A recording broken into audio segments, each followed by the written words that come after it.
Hi, it's me, Zoe! Ang batang from this to this! Opo, wala ngang pasok bukas, kaya ito, nag-movie kami! Kaya lang sa kalagitnaan ng panonood namin bigla akong nagutom. At tinanong ko sina mami kung nagugutom rin sila. At buti na lang pare-pareho kami ng nararamdaman, no? Kaya pumunta na nga kami ni mami sa kusina para magluto ng midnight snack. At opo, buldak nga po yung lulutuin namin kasi may natira pa kami dito.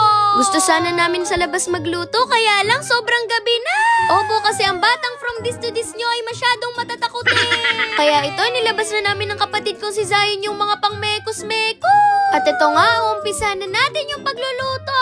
Wala nga pala muna tayong from this to this ngayon. Kasi sobrang bilis lang ng mga pangyayari. Tulog na nga pala si Bunso ng mga oras na yan. Kaya kami lang apat dito sa kusina.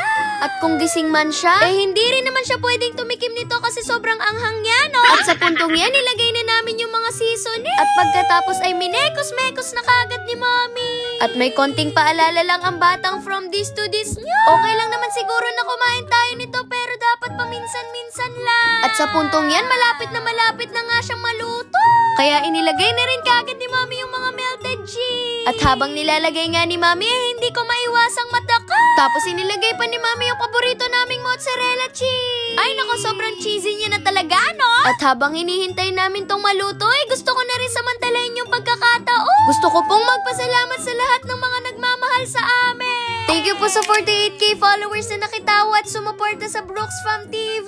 And thank you rin po sa 256k followers na naka-appreciate at nagmamahal sa Zoe Brocal ang batang from this to this. And shoutout rin po sa 429k followers na naka-follow dito kay Daddy sa Facebook.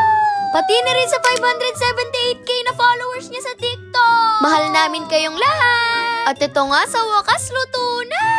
Gustong gusto ko na talagang kumain dyan, kaya lang meron pa pala tong mga topping. Nilagyan nga pala po ni Mami yan sa ibabaw ng isang itlog, pritong spam, at pati na rin pritong sausage. Ay nako, ewan ko na lang talaga pag hindi pa kami nabusog dito, no? Grabe talaga yung plating ni Mami, meron pa talagang ginupit-gupit na seaweed. Kaya sorry na po agad dun sa mga makakapanood nito ng alangan ng oras. Ito nga palang Chucky yung iinumin namin para matanggal yung anghang. Chucky, baka naman. Uy, Zoe, hindi ka magpaparinig. Kaya ito, tara na, kakain na talaga tayo. Aminin nyo, mas nagmukha talaga siyang masarap dahil dun sa mozzarella cheese. At ito nga po, ready na yung midnight snack natin. Itadakimasu. Uy, Zoe, hindi ka gagano. Sabi ni Daddy, dati daw, sa pansit canton lang, masaya na sila. Tapos maswerte ka na raw. Kung meron pang nilabo na itlog sa ibaba. Tapos pwede mo rin daw yung ulamin sa kanin. Pero dahil 2026 na, naka-move on na daw siya.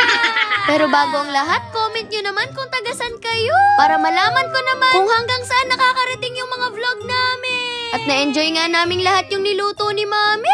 Spaghetti talaga yung gusto ni Daddy pero nagustuhan niya rin yung bulda. Ang hindi ako sure kung nagustuhan rin siya ng kapatid kong si Zayo. Ayun lang. Bye!